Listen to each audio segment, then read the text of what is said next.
Welcome friends, आप सभी लोगों का स्वागत है। मैं अंशुमान पांडे एक बार फिर आप सभी लोगों के लिए class 12th subject English book flamingo के प्रोज का लेसन सेकंड के फर्स्ट स्टोरी का पार्ट 2 लेकर के आया हूं। तो हम सभी लोग पार्ट फर्स्ट पहले पढ़ चुके हैं। अब सीधा हम सभी लोगों को पार्ट सेकंड का हिंदी में एक्सप्लेनेशन करना है, word by word, line by line. तो सीधा चलिए अपने टेक्स्ट के ऊपर।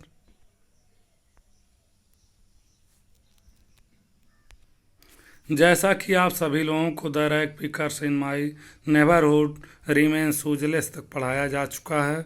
अब अगला पैराग्राफ स्टार्ट हो रहा है, यहीं से पार्ट 2 स्टार्ट हो रहा है। माई एक्वाइंटेंस, मेरा परिचय with the barefoot rag pickers, नंगे पैरों वाले कचरा बीनने वालों के साथ। लीड्स मी, मुझे ले जाता है, टू सीमापुरी तक। मेरा परिचय जो कचरा बीनने वाले नंगे पैरों वाले लड़के हैं उनके साथ मुझे सीमापुरी ले जाता है।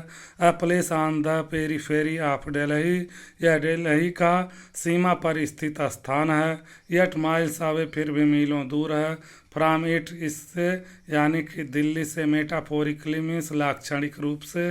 लाक्षणिक रूप का मतलब ये हुआ विभिन्न तरीकों से, विभिन्न प्रकार से, यानी कि भोजन के दृष्टिकोण से, खान पान के दृष्टिकोण से, सभ्यता के दृष्टिकोण से, बोली भाषा के दृष्टिकोण से, रहन सहन के दृष्टिकोण से और कपड़े पहनने के दृष्टिकोण से, मतलब अनेकों प्रकार से ये मीलों दूर है दिल्ली से, ये सीमापुरी नामक स्थान। दो झूली भी यार, वे लोग जो यहाँ रहते हैं। आर स्क्वैटर्स, वे लोग गैर कानूनी बासिंदे हैं। Who came from, Bangladesh, back in 1971, ये लोग 1971 में बांग्लादेश से भारत में आए थे। साहेब्स फैमिली, साहेब की का परिवार, इज एमंग देम, उन्हीं लोगों में से है। Seemapuri was then a wilderness, उस समय सीमापुरी एक बीहड़ स्थान था। इट स्टिल इज, यह अभी भी है। But it is no longer empty, लेकिन अब ये खाली नहीं है, अब और अधिक खाली नहीं है।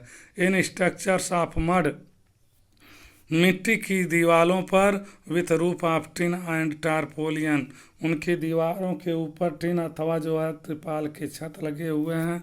डिवाइड ऑफ सीवेज, जहाँ पे सीवेज की कमी है। ड्रेनेज की कमी है, यानी कि नालियों की कमी है। और रनिंग वाटर, और जल आपूर्ति की कमी है। लिव 10,000 रैग पिकर्स, यहाँ पे 10,000 कचरा बीनने वाले लोग रहते हैं। They have lived here for more than 30 years, ये लोग यहाँ पे 30 वर्षों से भी अधिक वर्षों से रह रहे हैं। विदाउट एन आइडेंटिटी, बिना किसी पहचान पत्र के। विदाउट परमिट्स, बिना किसी लीगल डॉक्यूमेंट के, यानी बिना परमिट के। बट विथ राशन कार्ड, लेकिन उनके पास राशन कार्ड है। जिससे गेट आ जाता है दियर नेम्स, उनके नाम, on voter list, means voter लिस्टों में। And enable them to buy grain, और वह अनाज खरीदने के भी योग्य होते हैं। इस राशन कार्ड से वे अनाज भी खरीद पाते हैं, और राशन कार्ड की वजह से ही उनका नाम वोटर लिस्टों में आ जाता है। Food is more important for survival than an identity, एक पहचान की अपेक्षा। एन आइडेंटिटी, एक पहचान या पहचान पत्र की अपेक्षा। फूड इज मोर इम्पॉर्टेंट, भोजन अधिक महत्वपूर्ण है। फॉर सर्वाइवल मीन्स, जीवन जीने के लिए, जीवन यापन के लिए। If at the end of the day, यदि दिन के अंत में, यानी कि रात में, we can feed our families, हम अपने परिवारों का पेट भर सकते हैं, खिला सकते हैं। एंड गो टू बेड, और सोने के लिए जा सकते हैं। विदाउट एन एकिंग स्टमक, बिना पेट दर्द के। We would rather live here, तो हमें यहाँ रहना ज़्यादा अच्छा है। देन इन द फील्ड, उस खेत में रहने की अपेक्षा। That gave us know grain, जिसने हमें कोई भोजन, कोई अनाज नहीं दिया, जो हमें कोई अनाज नहीं देता था, उस खेत में रहने की अपेक्षा यहाँ पर रहना हमें ज़्यादा अच्छा है। से अ ग्रुप ऑफ वुमन, महिलाओं का एक दल कहता है। इंटैटर्ड साड़ी, जो फटी साड़ियाँ पहना हुआ है।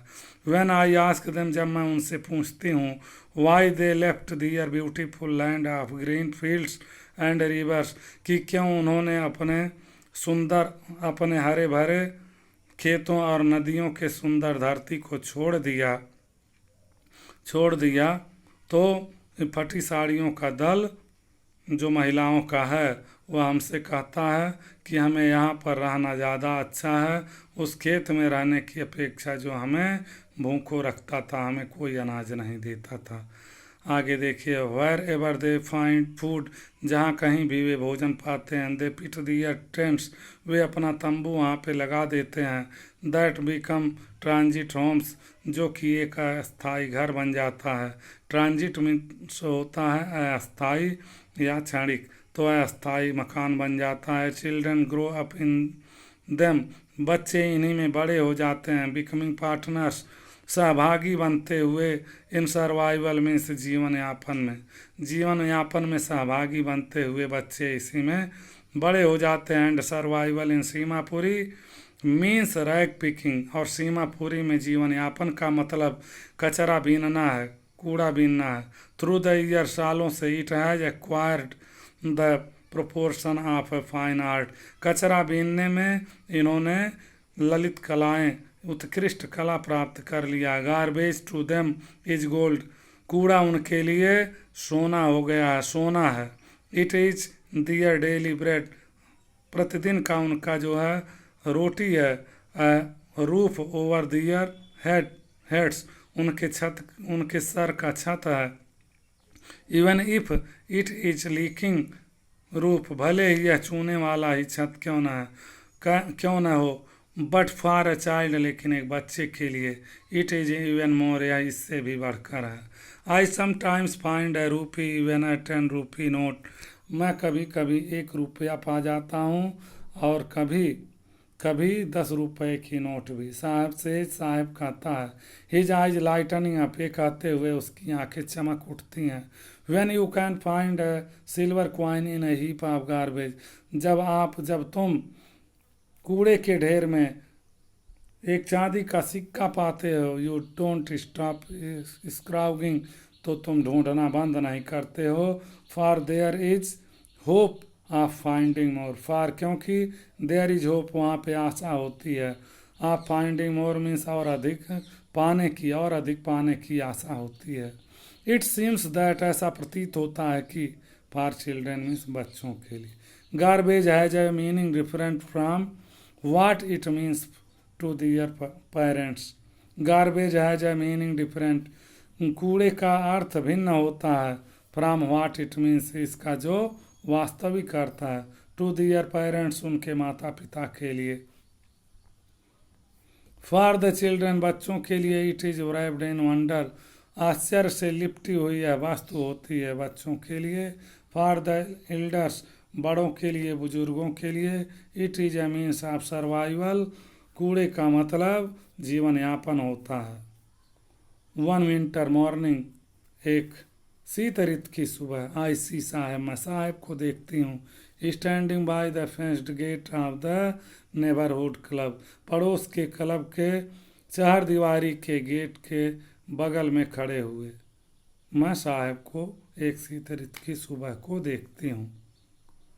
Watching 2 young men dressed in white playing tennis. Watching, देखते हुए, 2 young men means 2 नौजवान युवकों को, 2 नौजवान व्यक्तियों को। dressed in white, जो सफ़ेद कपड़े पहने हैं। playing tennis means टेनिस खेलते हुए। I like the game, मैं इस खेल को पसंद करता हूँ। He hums, वो गुनगुनाता है। Content to watch it standing behind the fence, ये जो खेल खेला जा रहा है फेंस के पीछे, उसे देखकर उसे संतुष्टि होती है। आई गो इनसाइड, मैं अंदर जाता हूँ। When no one is around, जब चारों तरफ कोई नहीं होता है तो मैं अंदर जाता हूँ। ही एडमिट्स, वो कबूल करता है। The gatekeeper lets me use the swing, gatekeeper मुझे झूले को प्रयोग करने देता, यानी झूला झूलने देता। साहब two is wearing tennis shoes, साहब भी टेनिस के जूते पहना हुआ है। दैट लुक स्ट्रेंज, जो अजीब विचित्र प्रतीत होता दिखता है। ओवर हिज डिस्कलर्ड शर्ट, उतरे हुए रंग के शर्ट के ऊपर। एंड शॉर्ट्स, नीकर के ऊपर। जो वह शर्ट पहना उसका रंग उड़ा हुआ है, निकर पहना उसका भी रंग उड़ा हुआ है, उसके साथ ये शूज जो है वह अजीब प्रतीत होता है। Someone gave them to me, ये बात डबल इन्वर्टेड कामा में है, साहब के द्वारा बोला गया, किसी ने इन्हें मुझे दिया है। He says in the manner of an explanation, वह इस बात को एक स्पष्टीकरण के तरीके से कहता है। द फैक्ट दैट, सच्चाई है कि they are discarded shoes of some rich boy, ये किसी धनी लड़के के त्यागे हुए छोड़े हुए जूते हैं। Who perhaps refuse to wear them, जिसने शायद इसे पहनने से इनकार कर दिया। Because of a hole in one of them, उनमें से किसी एक में होल होने के कारण, उन जूतों में से किसी एक में होल होने के कारण जिसने पहनने से इनकार कर दिया, उस धनी लड़के के त्यागे हुए जूते हैं। डज नॉट बादर देम, जो उसे परेशान नहीं करता है, जिसकी उसे कोई चिंता नहीं होती है। For one who has walked barefoot, उसके लिए जो नंगे पैर घूमता है। Even shoes with a hole, उस शूज में जिसमें होल है। इज ए ड्रीम, वह एक स्वप्न है। कम ट्रू में सत्य होने के लिए, उस व्यक्ति के लिए जो नंगे, उस लड़के के लिए जो नंगे पैरों घूमता है, जूते में होल होना भी उसके सपने को साकार करने के समान है। But the game he is watching so intently, लेकिन वह खेल जिसको वह इतने ध्यान से देख रहा है, is out of his rich, वह उसकी पहुंच से दूर है।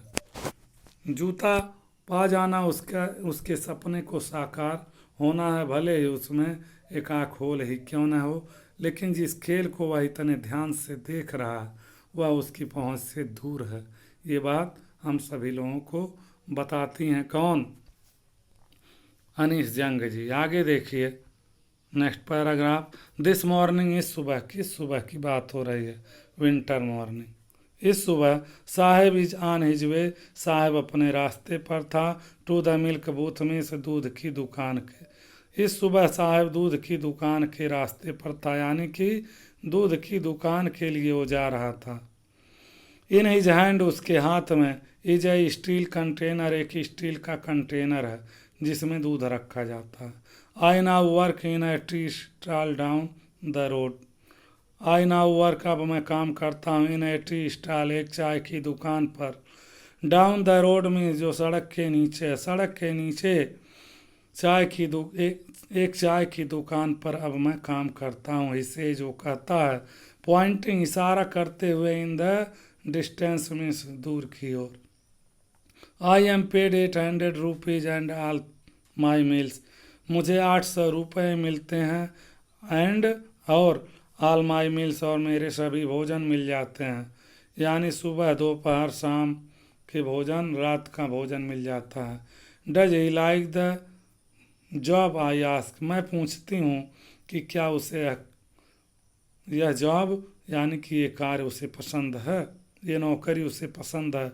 हिज फेस आई सी, उसका चेहरा मैं देखती हूँ। हैज लास्ट, जो खो चुका है। द केयर फ्री लुक में, चिंता से भरी हुई दृष्टि में, चिंता से भरी हुई दृष्टि में जिसका चेहरा खो चुका है, उस चेहरे को मैं देखती हूँ। The steel container seems heavier, steel का जो कंटेनर था जिसमें वो दूध ढोता था, सीम्स हैवियर, अधिक भारी प्रतीत होता है, अधिक भारी दिखता है। देन द प्लास्टिक बैग, उस प्लास्टिक के झोले की अपेक्षा। He would carry so lightly, जिसको वह बहुत हल्के रूप में ढोता था। ओवर हिज सोल्जर, अपने कंधे के ऊपर, जिसे वह अपने कंधे के ऊपर बहुत हल्का ढोता था। उस प्लास्टिक बैग की अपेक्षा वो कंटेनर अधिक भारी प्रतीत होता है। द बैग वाज हिज, अब इसका रीजन भी वो बताती हैं। द बैग वाज हिज, ये बैग उसका अपना था। The container belongs to the man who owns the tea shop, और कंटेनर उस व्यक्ति का है जो उस चाय की दुकान का मालिक है। कंटेनर उस चाय की दुकान के मालिक का है, लेकिन जो प्लास्टिक का बैग था वो उसका अपना था इसलिए वो हल्का था, और ये दूसरे का है इसलिए ये भारी है। Sahib is no longer his own master, साहब अब अपना खुद का मालिक नहीं रहा। अंत में संबोधन का चिन्ह लगा हुआ है, तो ये या तो ऑप्टेटिव सेंटेंस में या एक्सक्लेमेटरी सेंटेंस, यानी कि यहाँ पे दुख की भावना को प्रकट करते हुए लेखिका हम सभी लोगों को बताती हैं कि साहब अब अपना खुद का मालिक नहीं रहा। तो इस प्रकार से उन्होंने बच्चों के बचपन के खोने की बात यहाँ पर हम सभी लोगों को बताती हैं कि स्टोरीज ऑफ स्टोलन चाइल्डहुड, कैसे बच्चों का बचपन खो रहा है, इस बात को उन्होंने प्रकट किया है। बाल श्रम को पर रोक लगाए जाने का उन्होंने इस यहाँ पर पूरे देश में, पूरे विश्व में मैसेज देने का प्रयास किया है। इसके लिए हम सभी लोगों को अनीस जंग who is the author of this story, हम सभी लोगों को उनको थैंक्स बोलना चाहे। Thanks a lot all of you also for watching this video.